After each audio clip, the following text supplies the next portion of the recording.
ਆਖੇ ਗੁਰੂ ਧੰਨ ਵਾਖੇ ਗੁਰੂ ਸਾਹਿਬ ਜੀਓ।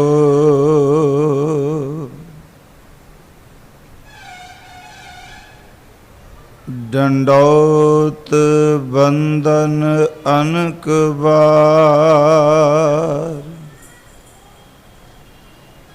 ਸਰਬ ਕਲਾ ਸਮਰੱਥ, ਡੋਲਨ ਤੇ ਰਾਖੋ ਪ੍ਰਭੂ, ਨਾਨਕ ਦੇ ਕਰ ਹੱਥ।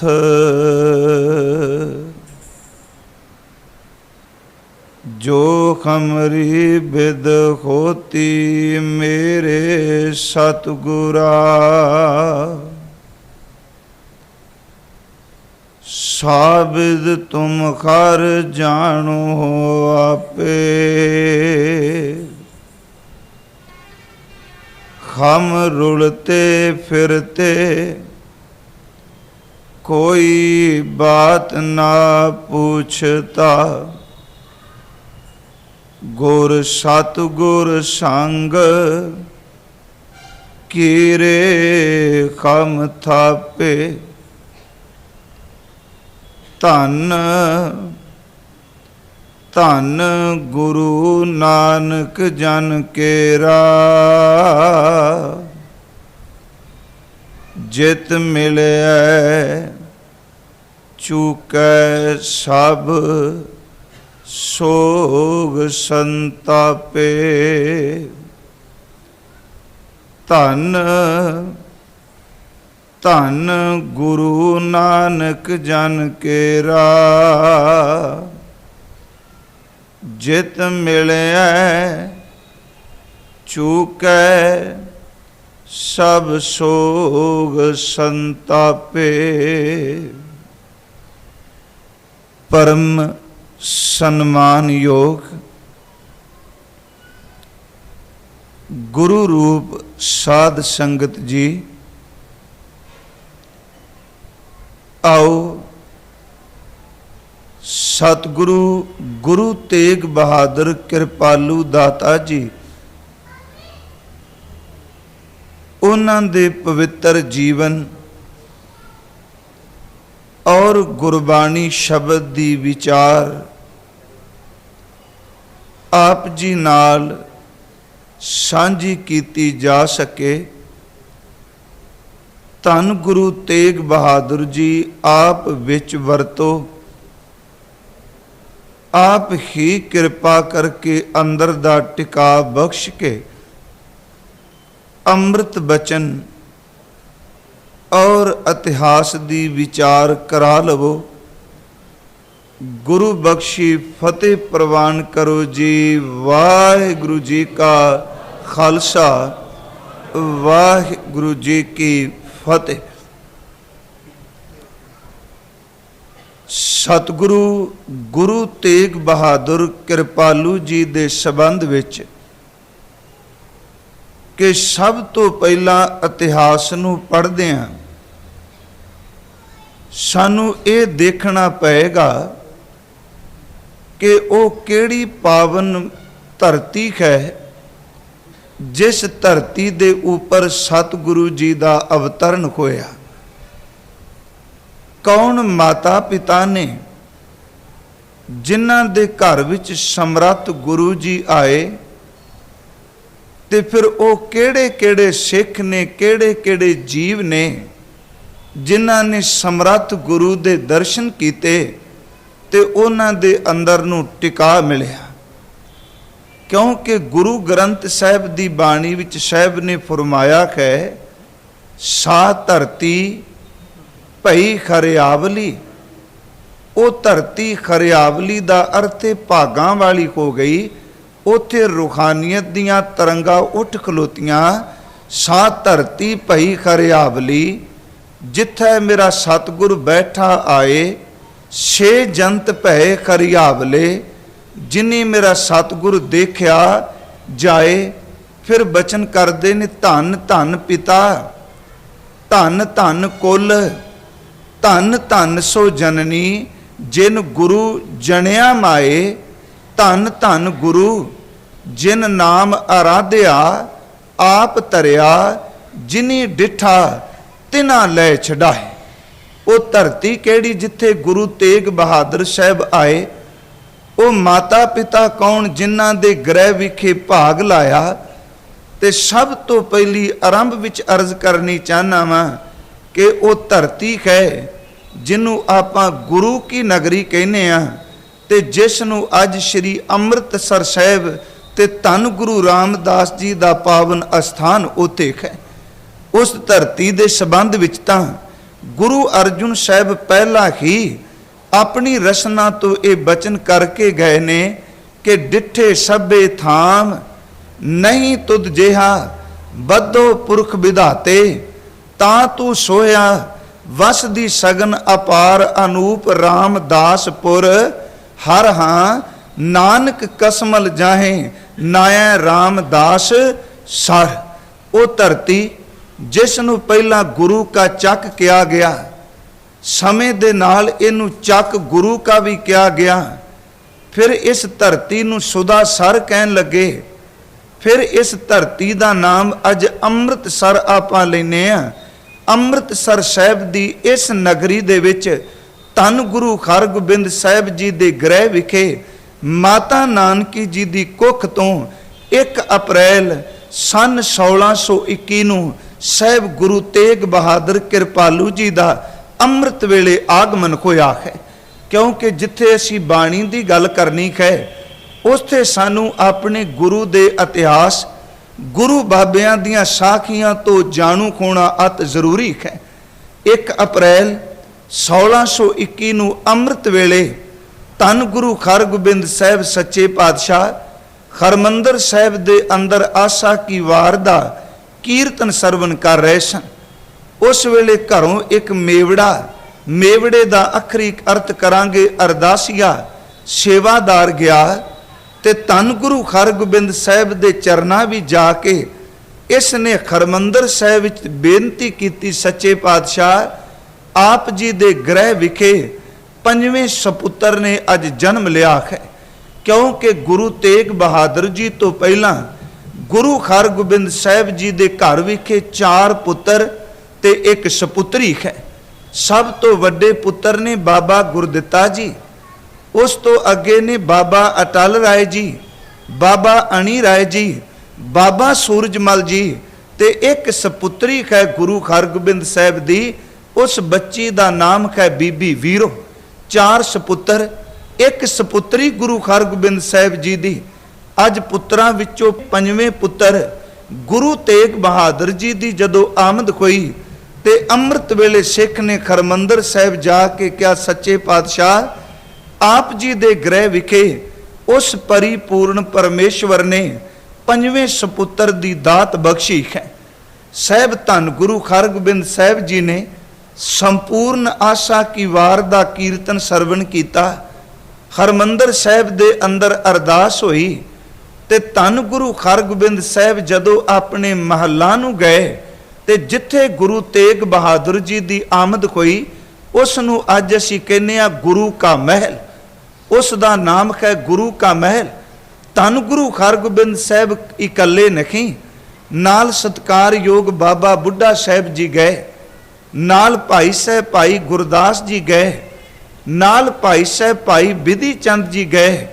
धन गुरु हरगोबिंद साहिब जदों अपने महल विच प्रवेश किया ते मेरे गुरु तेग बहादुर कृपालू जी जन्म तो कुछ समा बाद ही पिता गुरु जी ने अपनी गोद विच लिया ते इत्थे इतिहासकारां ने एक बहुत सोहनी गल कही है। कहंदे ने जदों सतगुरु गुरु तेग बहादुर जी नूं साहिब ने अपनी गोद विच लिया, उस वेले बचन करदे ने कि गुरु हरगोबिंद साहिब जी ने अपने पुत्र दे तन नूं देख के, अपने पुत्र दे शरीर नूं देख के अपना थोड़ा जिहा शीश चुका दिता सी। इतिहास दे बचन ने कि शीश चुकाया ते भाई साहब भाई बिधि चंद जी ने उत्थे नाल ही प्रश्न कर दिता। कहन लगे सच्चे पातशाह कि आप जी दे घर दे अंदर पहला 4 सपुत्र ने, पर आ जिहड़ा सब तो छोटा आया इहदे आउण दी आमद दी खुशी विच एक अपनी गोद भी तुसी लै लिया ते दूसरा तुसी इहदे चरनां नूं जां इहदे पवित्र शरीर नूं दे के अपना शीश क्यों थोड़ा जिहा चुका दिता। हुण इत्थे एक गल चेते रखियो, असीं इहनूं तार्किक बिरती नाल नहीं लैणा कि गुरु हरगोबिंद साहिब पिता ने ते गुरु तेग बहादुर सच्चे पातशाह जी वो पुत्र ने। देखो गुरु तेग बहादुर जी नूं बहुत प्यार दिता गुरु हरगोबिंद साहिब ने, ते एक वड्डे पुत्र बाबा गुरदित्ता जी नूं जदों भी गुरु हरगोबिंद साहिब बुलांदे सन, कदी इकल्ला गुरदित्ता शब्द नहीं सन वरतदे, शब्द वरतदे सन बाबा गुरदित्ता जी। हुण बाबा शब्द क्यों वरतिया जांदा है, इत्थे मैं थोड़ी जी अर्ज करनी चाहना कि बाबा अटल नहीं, बाबा गुरदित्ता जी नूं इन्ने प्यारे शब्द ते इहदा कारण सी।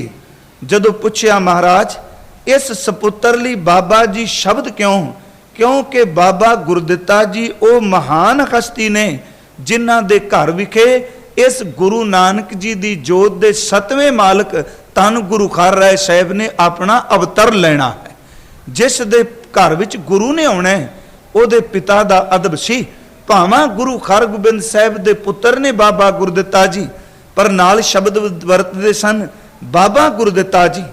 धन गुरु तेग बहादुर जी नूं जदों ये सत्कार दिता गया ते भाई साहब भाई बिधि चंद ने पुछ लिया कि कृपालू दाता जी कि इस पुत्र दे लई इन्ना इज्जत इन्ना सत्कार क्यों, ते गुरु साहब ने 2 शब्द कह सन गुरु तेग बहादुर जी लई।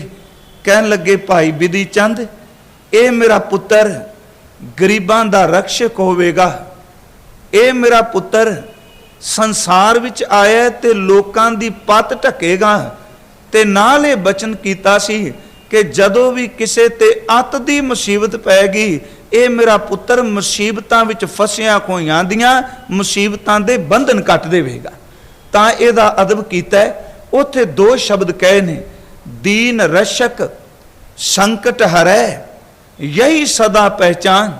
एक तां गरीब दी रक्षा करेगा, दूसरा मुसीबत आ पैगी ते ये उस मुसीबत तो संकट नूं कट देवेगा, इहदी पहचान सदा लई इह होवेगी। धन गुरु तेग बहादुर कृपालू जी इत्थे एक रवायत है। कुछ सज्जन कहिंदे ने कि बचपन विच नाम रखिया सी त्यागमल, पर जदों करतारपुर दी धरती ते तेग चलाई ते मैदाने जंग भी जूझे ते त्यागमल तो तेग बहादुर नां रख दिता। पर हकीकत है कि गुरु तेग बहादुर जी दा नाम धन गुरु हरगोबिंद साहिब कृपालू जी ने जन्म तो बाद अमृतसर साहिब दी धरती दे उपर ही तेग बहादुर रख दिता सी। भाई गुरदास जी ने दर्शन कीते, धन गुरु हरगोबिंद साहिब ने असीसां दित्तियां ते बाबा बुढ़ा साहिब जी दी मुबारक रसना तो ये बचन सी। ते देखो उस वेले बाबा बुढ़ा साहिब जी दी उम्र 100 ते तकरीबन 15 कुछ साल दे करीब हो चुकी सी। 114-15 साल दे करीब सी बाबा बुढ़ा जी दी उम्र। बाबा बुढ़ा साहिब ने धन गुरु तेग बहादुर सच्चे पातशाह जी नूं बाल उम्र भी देखिया ते ये शब्द क्यों ने कि खै ऐ बालक मैनू परमात्मा ने शायद इसे करके दीर्घ आयु दिती है कि तेरे वर्गे त्यागी, तेरे वर्गे जपी, तेरे वर्गे तपी, तेरे वर्गे बंदगी दे खजाने लैके जिहड़े आए ने तुहाडे दर्शन करन वास्ते परमात्मा ने मैनू दीर्घ आयु दे दिती है। मैं हैरान होया कि धन गुरु हरगोबिंद साहिब उन्हां ने भी पढ़ाई बाबा बुढ़ा साहिब तो शुरू की। ते जिस दिन गुरु तेग बहादुर जी दी तलीम दी गल चली ते उस दिन भी बाबा बुढ़ा साहिब जी नूं नियुक्त किया गया ते गुरु तेग बहादुर जी नूं सब तो पहला गुरबाणी दी संथ्या देण वाले बाबा बुढ़ा साहिब जी।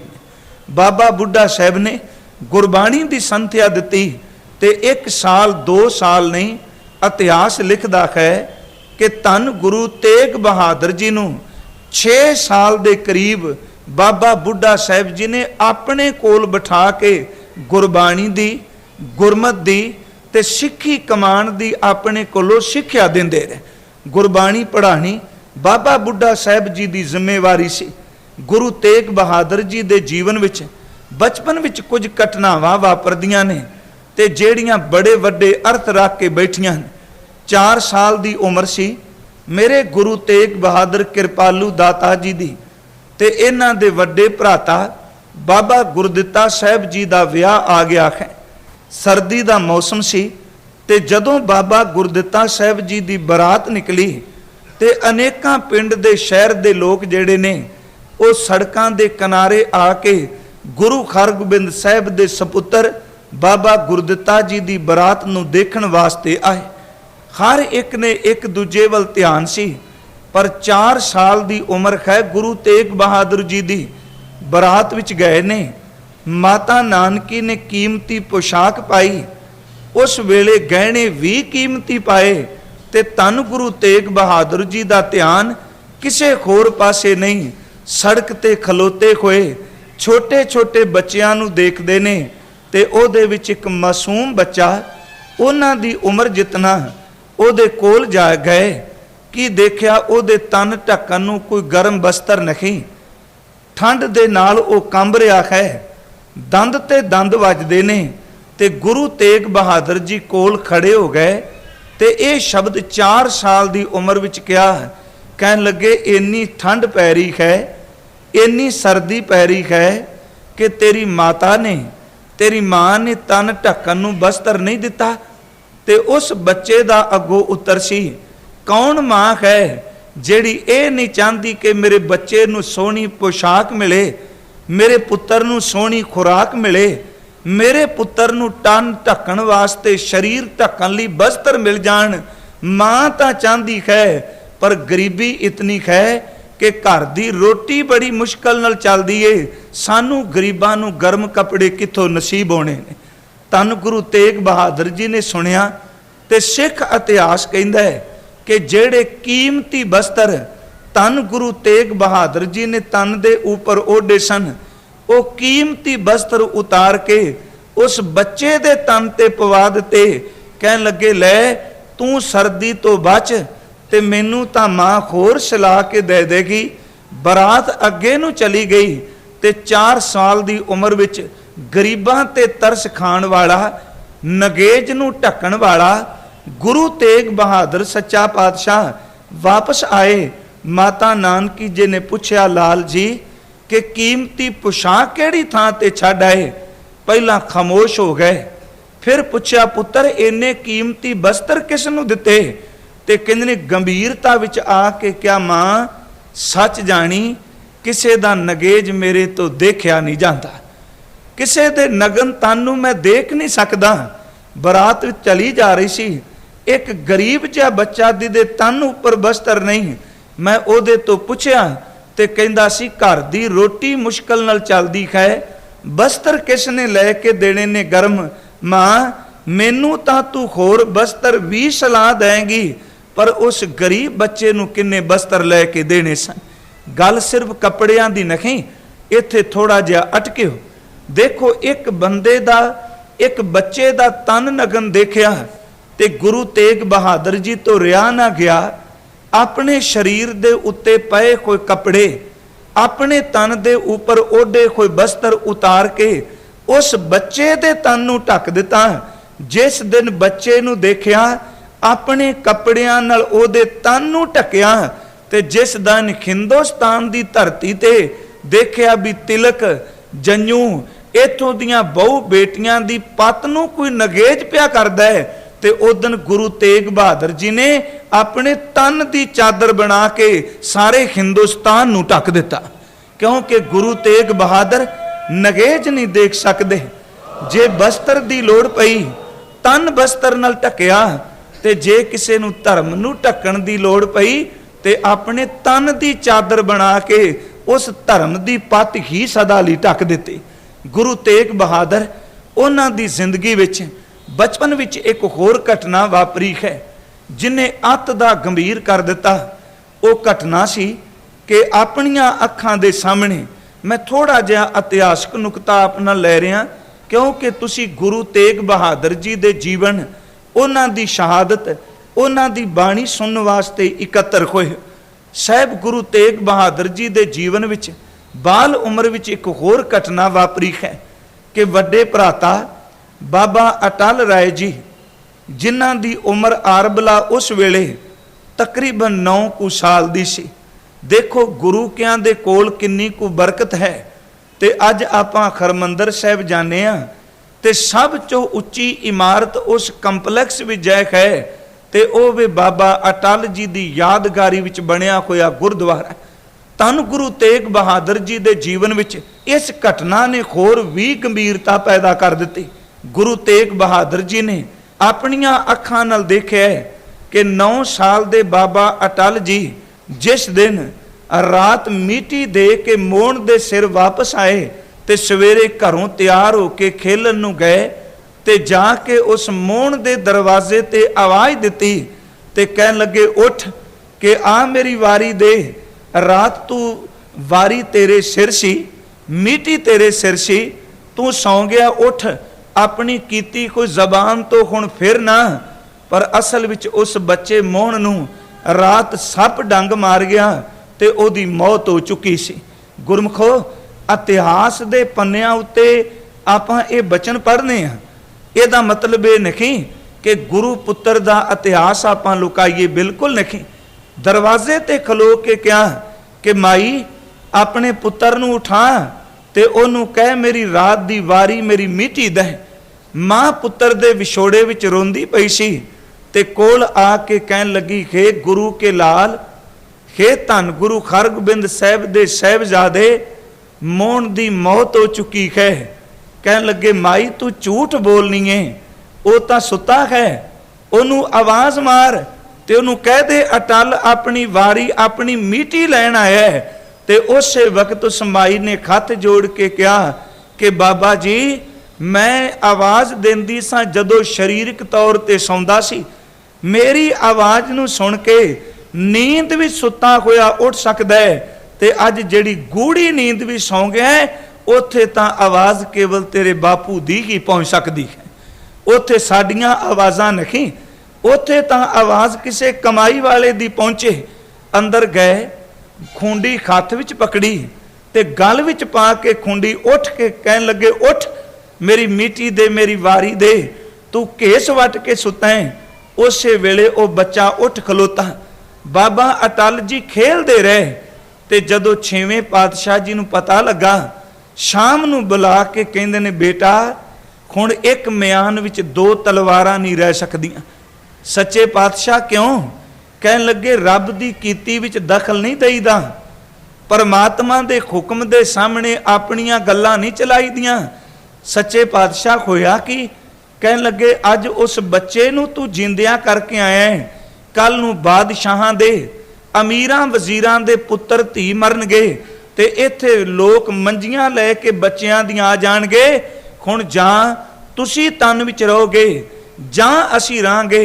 बाबा अटल जी घर नहीं गए। जिस थां ते असीं उन्हां दा अस्थान देखने आ कि पिता सतगुरु जी किरपा करो मेरे तो भुल हो गई, मैनू बख्श लवो, आए उस अस्थान दे ऊपर बस्तर ले ते बाबा अटल जी ने अपने अंदर नूं उस परिपूर्ण परमेश्वर विच मिला दिता। 9 साल दी उम्र बाबा अटल राय जी दी जिस दिन वो चलाना कर गए, गुरु तेग बहादुर जी दे वड्डे भराता ने बाबा अटल जी, क्योंकि माता नानकी दी कुख विचों 2 पुत्र ने, वड्डे ने बाबा अटल जी ते छोटे ने गुरु तेग बहादुर जी।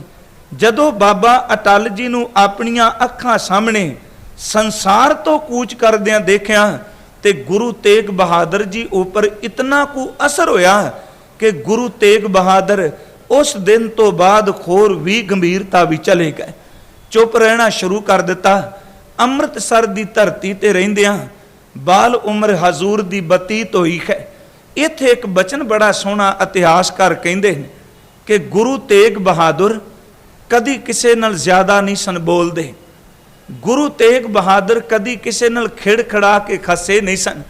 ते एक विद्वान तां इत्थों तक कहंदा है कि गुरु तेग बहादुर सच्चे पातशाह जदों तेरे अमृत बचन मैं पढ़ना वा गुरु ग्रंथ साहिब विचों, तुसीं तां सोहले रब दे गाए ते जां मौत नूं आवाज़ां मारियां।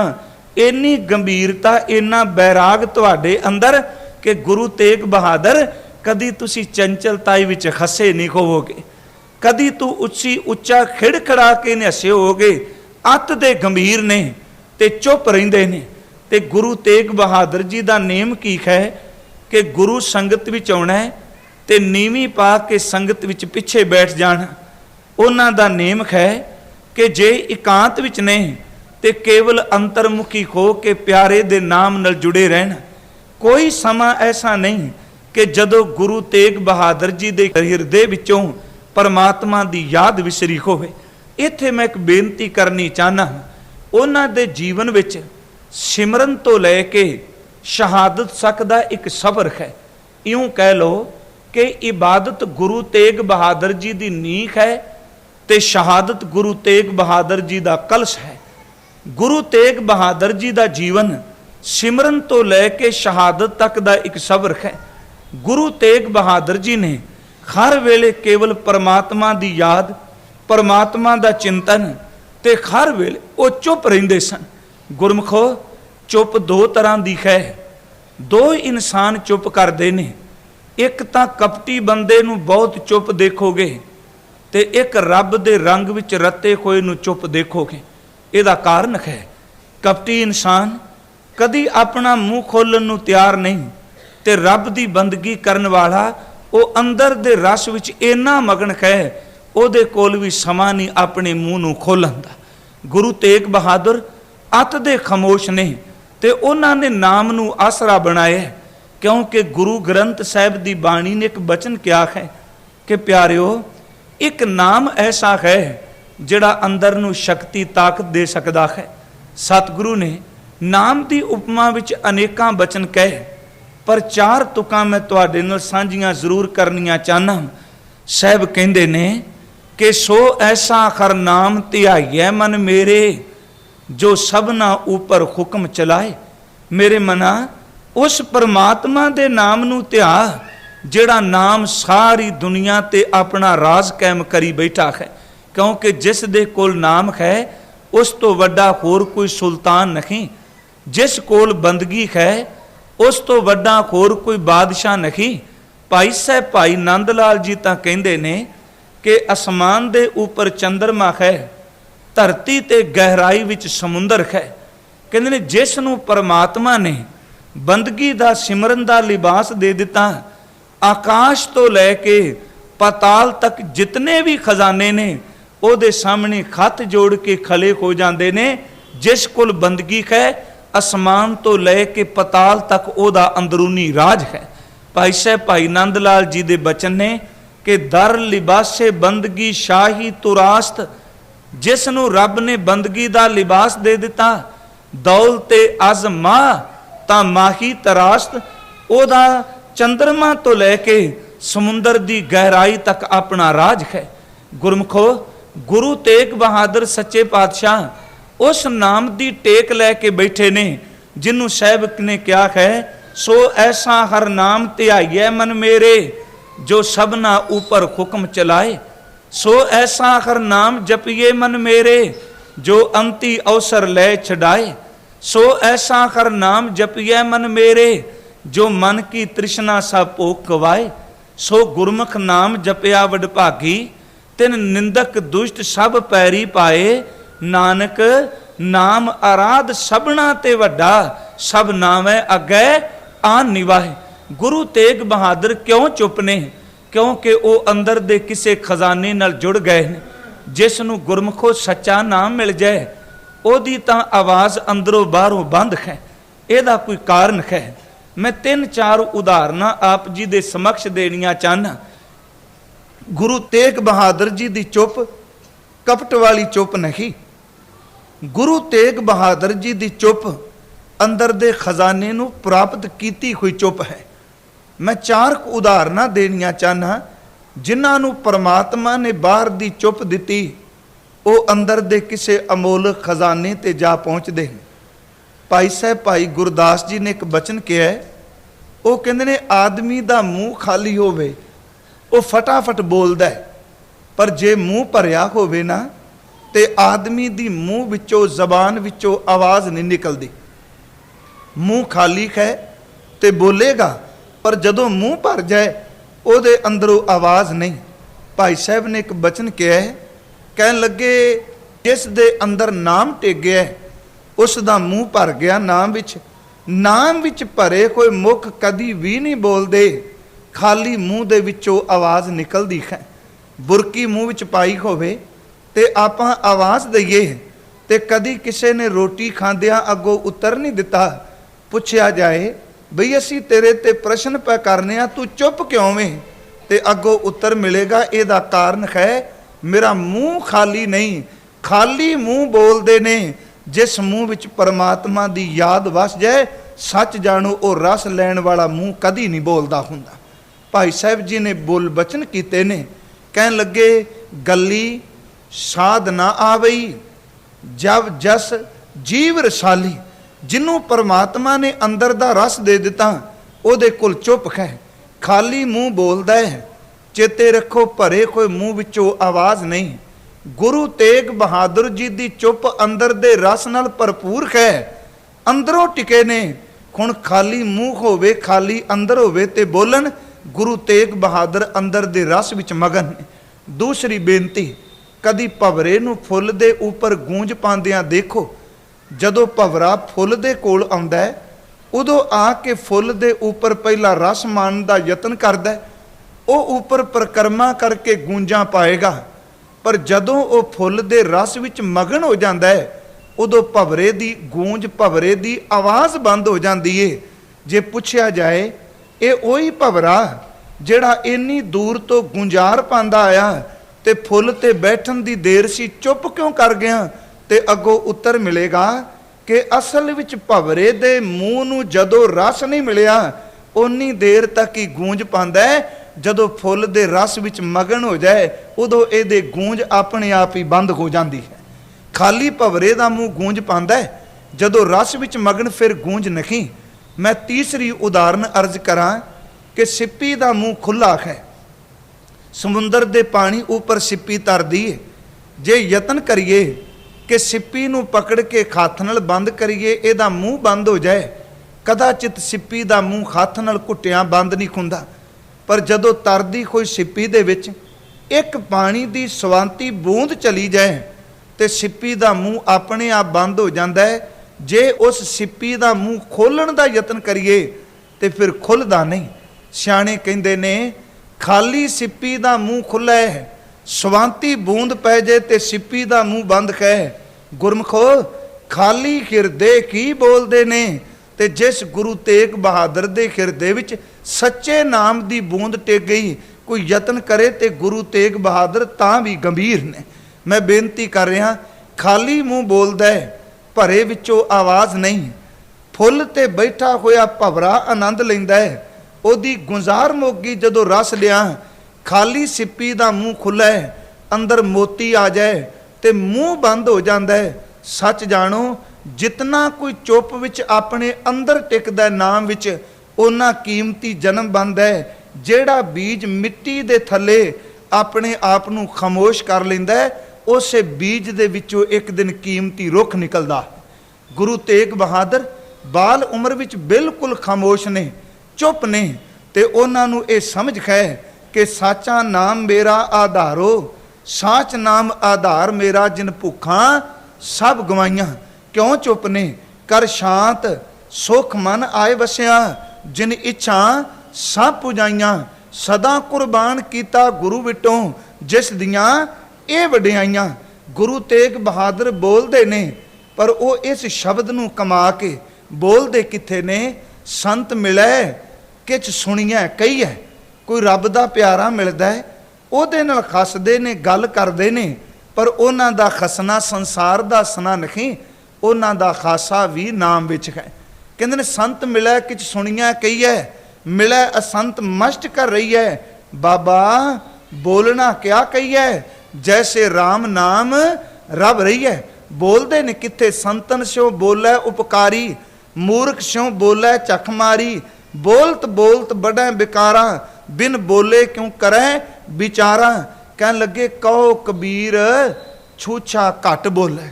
छूछा दा अखरी अर्थ है खाली, घट दा अर्थ है घड़ा। खाली घड़े नूं टणका के देखो ते आवाज़ निकलेगी, ते जेड़े घरे भरे होण, भरे कोई घड़े नूं टणका के यतन करो, भरियां विचों आवाज़ नहीं निकलती, खालियां विचों आवाज़ निकलती है। कहो कबीर छूछा घट बोलै, भरिया होए सो कबू ना डोलै। गुरु तेग बहादुर जी ने ਅੰਮ੍ਰਿਤਸਰ ਦੀ ਧਰਤੀ ਤੇ ਨਾਮ ਸਿਮਰਨ ਜਪ ਤਪ ਇੱਥੇ ਬੰਦਗੀ ਸ਼ੁਰੂ ਕਰ ਦਿੱਤੀ। ਪਿਤਾ ਗੁਰੂ ਜੀ ਦੇ ਨਾਲ ਆਏ, ਅੰਮ੍ਰਿਤਸਰ ਦੀ ਧਰਤੀ ਨੂੰ ਛੱਡ ਕੇ ਹਜ਼ੂਰ ਕਰਤਾਰਪੁਰ ਦੀ ਧਰਤੀ ਤੇ ਆਏ ਨੇ। ਚੌਥੀ ਜੰਗ ਗੁਰੂ ਤੇਗ ਬਹਾਦਰ ਆਪ ਵਿੱਚ ਸ਼ਾਮਲ ਹੋਏ ਨੇ। ਇਸੇ ਕਰਤਾਰਪੁਰ ਦੀ ਧਰਤੀ ਤੇ ਭਾਈ ਲਾਲ ਚੰਦ ਦੀ ਸਪੁੱਤਰੀ ਮਾਤਾ ਗੁਜਰੀ ਜੀ, ਜਿਨ੍ਹਾਂ ਨੂੰ ਆਪਾਂ ਕਹਿੰਦੇ ਆ, ਉਹਨਾਂ ਦੀ ਸ਼ਾਦੀ ਗੁਰੂ ਤੇਗ ਬਹਾਦਰ ਜੀ ਨਾਲ ਹੋਈ ਹੈ। ਕਰਤਾਰਪੁਰ ਸਾਹਿਬ ਦੀ ਧਰਤੀ ਤੋਂ ਪਿਤਾ ਗੁਰੂ ਹਰਗੋਬਿੰਦ ਸਾਹਿਬ, ਮਾਤਾ ਨਾਨਕੀ ਤੇ ਗੁਰੂ ਤੇਗ ਬਹਾਦਰ ਜੀ ਦੇ ਮਹਿਲ ਮਾਤਾ ਗੁਜਰੀ ਜੀ ਕੀਰਤਪੁਰ ਸਾਹਿਬ ਦੀ ਧਰਤੀ ਤੇ ਚਲੇ ਗਏ। ਕੀਰਤਪੁਰ ਸਾਹਿਬ ਜਾ ਕੇ ਗੁਰੂ ਤੇਗ ਬਹਾਦਰ ਜੀ ਦਾ ਰੋਜ਼ ਦਾ ਨੇਮ ਸੀ ਕਿ ਸੰਗਤ ਵਿੱਚ ਬਹਿਣਾ, ਬਾਣੀ ਕੀਰਤਨ ਸੇਵਾ ਤੋਂ ਬਿਨਾਂ ਹੋਰ ਦੂਜੀ ਕੋਈ ਗੱਲ ਨਹੀਂ। ਗੁਰੂ ਹਰਗੋਬਿੰਦ ਸਾਹਿਬ ਨੇ ਕੀਰਤਪੁਰ ਸਾਹਿਬ ਦੀ ਧਰਤੀ ਤੇ ਫੈਸਲਾ ਕੀਤਾ ਹੈ ਕਿ ਗੱਦੀ ਆਪਣੇ ਪੁੱਤਰ ਨੂੰ ਨਹੀਂ। ਗੁਰੂ ਹਰਗੋਬਿੰਦ ਸਾਹਿਬ ਜੀ ਨੇ ਬਾਬਾ ਗੁਰਦਿੱਤਾ ਜੀ ਦੇ ਵੱਡੇ ਪੁੱਤਰ ਆਪਣੇ ਪੋਤੇ ਗੁਰੂ ਹਰਿ ਸਾਹਿਬ ਨੂੰ ਗੁਰਗੱਦੀ ਦੇ ਦਿੱਤੀ। ਜਦੋਂ ਗੁਰੂ ਹਰਿ ਸਾਹਿਬ ਨੂੰ ਗੁਰਗੱਦੀ ਦਿੱਤੀ ਤੇ ਮਾਤਾ ਨਾਨਕੀ ਜੀ ਕੋਲ ਆਏ ਤੇ ਹੱਥ ਜੋੜ ਕੇ ਪੁੱਛਿਆ, ਸੱਚੇ ਪਾਤਸ਼ਾਹ ਕਿ ਮੇਰਾ ਪੁੱਤਰ ਨਾ ਤਾਂ ਕਿਸੇ ਮਸੰਦ ਨਾਲ ਬੋਲਦਾ ਹੈ, ਨਾ ਸੰਗਤ ਵਿੱਚ ਜ਼ਿਆਦਾ ਵਿਚਰਦਾ ਹੈ, ਨਾ ਇਹ ਕਦੀ ਕਿਸੇ ਨਾਲ ਲੈਣ ਦੇਣ ਦੀ ਗੱਲ ਕਰਦਾ ਹੈ, ਤੇ ਤੁਸੀਂ ਕਿਰਪਾ ਕਰਕੇ ਦੱਸੋ ਕਿ ਮੇਰੇ ਪੁੱਤਰ ਦਾ ਕੀ ਬਣੇਗਾ। ਧੰਨ ਗੁਰੂ ਹਰਗੋਬਿੰਦ ਸਾਹਿਬ ਨੇ ਉਸ ਵੇਲੇ 3 ਬਖਸ਼ਾਂ ਮਾਤਾ ਨਾਨਕੀ ਨੂੰ ਦਿੱਤੀਆਂ। ਇੱਕ ਤਾਂ ਆਪਣੇ ਕੋਲੋਂ ਹੱਥ ਪੂੰਝ ਕੇ ਰੁਮਾਲ ਸੀ, ਉਹ ਰੁਮਾਲ ਦੇ ਦਿੱਤਾ। ਦੂਸਰੀ ਆਪਣੇ ਕੋਲੋਂ ਇੱਕ ਗੁਰਬਾਣੀ ਦੀ ਪੋਥੀ ਦੇ ਦਿੱਤੀ, ਤੇ ਤੀਸਰੀ ਧੰਨ ਗੁਰੂ ਹਰਗੋਬਿੰਦ ਸਾਹਿਬ ਨੇ ਆਪਣੇ ਕੋਲੋਂ ਇੱਕ ਕਟਾਰ ਦੇ ਦਿੱਤੀ। ਨਾਲ ਇਹ ਸ਼ਬਦ ਕਹਿ ਨਾਨਕੀ ਕਿ ਤੁਸੀਂ ਕੀਰਤਪੁਰ ਸਾਹਿਬ ਨਹੀਂ ਰਹਿਣਾ, ਸਾਡੇ ਜਾਣ ਤੋਂ ਬਾਅਦ ਤੁਸੀਂ ਬਕਾਲੇ ਦੀ ਧਰਤੀ ਤੇ ਚਲੇ ਜਾਣਾ ਹੈ। ਬਕਾਲੇ ਗੁਰੂ ਤੇਗ ਬਹਾਦਰ ਜੀ ਨੂੰ ਕਿਉਂ ਭੇਜਦੇ ਪਏ ਨੇ, ਇਸ ਦਾ ਕੋਈ ਕਾਰਨ ਹੈ। ਕਿਉਂਕਿ ਮਾਤਾ ਗੰਗਾ ਜੀ ਇਸੇ ਬਕਾਲਾ ਸਾਹਿਬ ਦੀ ਧਰਤੀ ਤੇ ਆਪਣੇ ਸਰੀਰਕ ਚੋਲੇ ਨੂੰ ਤਿਆਗਿਆ ਸੀ। ਧੰਨ ਗੁਰੂ ਹਰਗੋਬਿੰਦ ਸਾਹਿਬ, ਬਾਬਾ ਬਕਾਲਾ ਬਾਅਦ ਵਿੱਚ ਨਾਮ ਹੈ, ਪਹਿਲਾਂ ਕੇਵਲ ਬਕਾਲਾ ਸੀ। ਬਕਾਲੇ ਗੁਰੂ ਹਰਗੋਬਿੰਦ ਸਾਹਿਬ ਗਏ। ਇੱਥੇ ਇੱਕ ਸਿੱਖ ਸੀ ਭਾਵਨਾ ਵਾਲਾ, ਜਿਸ ਗੁਰਦੁਆਰੇ ਦੇ ਆਪਾਂ ਅੱਜ ਦਰਸ਼ਨ ਕਰਨੇ ਆ, ਬਾਬਾ ਬਕਾਲਾ ਸਾਹਿਬ, ਉਸ ਸਿੱਖ ਦਾ ਨਾਮ ਸੀ ਭਾਈ ਮਹਿਰਾ। ਭਾਈ ਮਹਿਰੇ ਨੇ ਧੰਨ ਗੁਰੂ ਹਰਗੋਬਿੰਦ ਸਾਹਿਬ ਦੀ ਸੇਵਾ ਕੀਤੀ। ਮਾਤਾ ਗੰਗਾ ਜੀ ਦੇ ਚਲਾਣੇ ਵੇਲੇ ਉਹ ਕੋਲ ਸੀ। ਜਦੋਂ ਗੁਰੂ ਹਰਗੋਬਿੰਦ ਸਾਹਿਬ ਬਕਾਲੇ ਦੀ ਧਰਤੀ ਤੋਂ ਵਾਪਸ ਆਉਣ ਲੱਗੇ ਤੇ ਭਾਈ ਮਹਿਰੇ ਨੇ ਹੱਥ ਜੋੜ ਕੇ ਕਿਹਾ, ਸੱਚੇ ਪਾਤਸ਼ਾਹ ਚਿੱਤ ਕਰਦਾ ਹੈ ਕਿ ਕੁਝ ਦਿਨ ਮੇਰੇ ਘਰ ਵਿੱਚ ਹੋਰ ਠਹਿਰੋ, ਆਪ ਕਿਰਪਾ ਕਰੋ, ਕੁਝ ਸਮਾਂ ਇਸ ਧਰਤੀ ਨੂੰ ਭਾਗ ਲਾਓ। ਤੇ ਧੰਨ ਗੁਰੂ ਹਰਗੋਬਿੰਦ ਸਾਹਿਬ ਨੇ ਕਿਹਾ, ਭਾਈ ਮਹਿਰੇ ਚੇਤੇ ਰੱਖ, ਸਮਾਂ ਆਵੇਗਾ, 1-2 ਦਿਨ ਨਹੀਂ, ਅਸੀਂ ਕਈ ਸਾਲ ਤੇਰੇ ਘਰ ਵਿੱਚ ਆ ਕੇ ਰਹਾਂਗੇ। ਤੇਰੇ ਘਰ ਦੇ ਅੰਦਰ ਬੰਦਗੀ ਦਾ ਪ੍ਰਵਾਹ ਚੱਲੇਗਾ, ਤੇਰੇ ਘਰ ਅੰਦਰ ਰੂਹਾਨੀਅਤ ਦੀਆਂ ਤਰੰਗਾਂ ਉੱਠਣਗੀਆਂ। ਅੱਜ ਸਾਨੂੰ ਜਾਣ ਦੇ, ਕੋਈ ਸਮਾਂ ਆਵੇਗਾ ਤੇ ਸਾਲਾਂ ਬੱਧੀ ਤੇਰੇ ਘਰ ਵਿੱਚ ਟਿਕਾਂਗੇ। ਸੱਚ ਜਾਣੋ, ਗੁਰੂ ਹਰਗੋਬਿੰਦ ਸਾਹਿਬ ਨੇ ਕੀਰਤਪੁਰ ਸਾਹਿਬ ਦੀ ਧਰਤੀ ਤੇ ਇਹ ਦਾਤਾਂ ਦੇ ਕੇ ਗੁਰੂ ਤੇਗ ਬਹਾਦਰ ਜੀ ਨੂੰ, ਮਾਤਾ ਨਾਨਕੀ ਜੀ ਨੂੰ ਤੇ ਗੁਰੂ ਤੇਗ ਬਹਾਦਰ ਜੀ ਦੇ ਮਹਿਲ ਨੂੰ ਬਕਾਲਾ ਸਾਹਿਬ ਦੀ ਧਰਤੀ ਤੇ ਭੇਜ ਦਿੱਤਾ। ਹੁਣ ਬਕਾਲਾ ਸਾਹਿਬ ਗੁਰੂ ਤੇਗ ਬਹਾਦਰ ਜੀ ਦਾ ਉਹ ਅਸਥਾਨ ਦੇਖੋ, ਜਿਸ ਅਸਥਾਨ ਤੇ ਬੈਠ ਕੇ ਉਹਨਾਂ ਕੇਵਲ ਪਰਮਾਤਮਾ ਦੀ ਇਬਾਦਤ ਕੀਤੀ, ਕੇਵਲ ਪਰਮਾਤਮਾ ਦਾ ਚਿੰਤਨ ਕੀਤਾ, ਸਾਈਂ ਦਾ ਸਿਮਰਨ ਕੀਤਾ। ਇੱਥੇ ਗੁਰੂ ਤੇਗ ਬਹਾਦਰ ਕਿਸੇ ਨਾਲ ਫਾਲਤੂ ਨਹੀਂ ਬੋਲੇ। ਅੱਗੇ ਵੀ ਚੁੱਪ ਸਨ। ਸ਼ਾਮ ਨੂੰ ਜਦੋਂ ਸੂਰਜ ਛਿਪਦਾ ਸੀ, ਕਦੀ ਘੋੜੀ ਤੇ ਅਸਵਾਰ ਹੋ ਬਕਾਲੇ ਪਿੰਡ ਦੀ ਜੂਹ ਤੋਂ ਬਾਹਰ ਜਾਣਾ, ਥੋੜੀ ਜੀ ਸੈਰ ਕਰਕੇ ਫਿਰ ਵਾਪਸ ਆ ਜਾਣਾ, ਨਹੀਂ ਤੇ ਸਾਰਾ ਦਿਨ ਕਰਤਾਰ ਦੀ ਇਬਾਦਤ ਵੀ ਜੁੜੇ ਰਹਿੰਦੇ। ਇਥੋਂ ਦੀ ਘਟਨਾ ਨੂੰ ਸਾਹਿਬ ਗੁਰੂ ਕਲਗੀਧਰ ਜੀ ਦੇ ਬਚਨਾਂ ਵਿੱਚ ਅਸੀਂ ਪੜ੍ਹਨੇ ਹਾਂ। ਉਹ ਕਹਿੰਦੇ ਨੇ ਕਿ ਮੇਰੇ ਪਿਤਾ ਜੀ ਤੇ ਮੇਰੇ ਮਾਤਾ ਜੀ ਦੀ ਇੰਨੀ ਕੁ ਭਗਤੀ ਸੀ, ਇੰਨੀ ਆਰਾਧਨਾ ਸੀ ਕਿ ਉਹਨਾਂ ਦੀ ਕਮਾਈ ਤੋਂ ਦੇਖ ਕੇ ਪ੍ਰਮਾਤਮਾ ਤਰੁੱਠ ਪਏ। ਪਿਤਾ ਜੀ ਦੀ ਭਗਤੀ ਦਾ ਜ਼ਿਕਰ ਗੁਰੂ ਕਲਗੀਧਰ ਜੀ ਨੇ ਬਚਿੱਤਰ ਨਾਟਕ ਵਿੱਚ ਕੀਤਾ ਹੈ। ਕਹਿਣ ਲੱਗੇ, ਤਾਤ ਮਾਤ ਮੁਰ ਅਲਖ ਆਰਾਧਾ, ਮੇਰੇ ਤਾਤ ਪਿਤਾ ਜੀ, ਮਾਤ ਮਾਂ, ਮਾਤਾ ਤੇ ਪਿਤਾ ਨੇ ਉਸ ਅਲਖ ਪਰਮਾਤਮਾ ਦੀ ਭਗਤੀ ਕੀਤੀ।